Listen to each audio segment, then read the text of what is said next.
मैथिली आ भोजपुरी के सबसे नीक चैनल एपी प्रोडक्शन दरभंगा के एखने लाल बटन दबाकर सब्सक्राइब करू और घंटी के निशान बटन के जरूर दबाओ ताकि नव नव ऑडियो आ वीडियो अहाँ सब लग तुरंत पहुंच सके।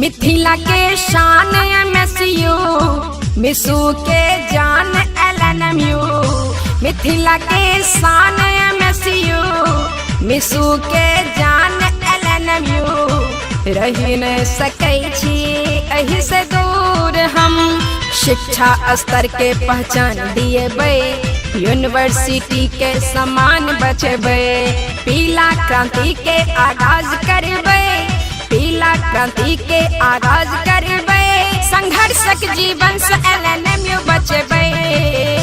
मिथिला के शान MSU मिसू के जान LNMU।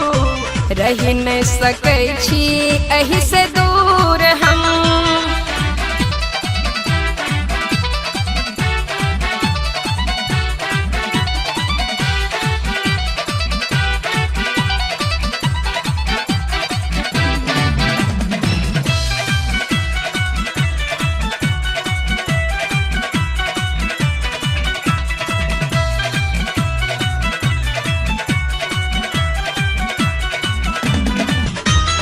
पैसा कौड़ी छल पर पंच पर में सुभारी जीतक झंडा गारे के पूरा तैयारी धांधली सो लड़ना हमर जिम्मेदारी धांधली सो लड़ना हमर जिम्मेदारी जय चंद्र सब पर अकेले में सुभारी मिथिला के शान MSU मिसू के जान LNMU।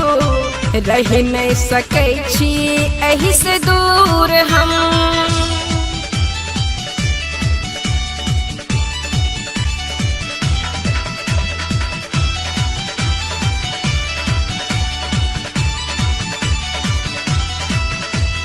छात्रावासों जुड़ल यूनिवर्सिटी हमर ई छात्र सब बुझो चैल तोहर ई।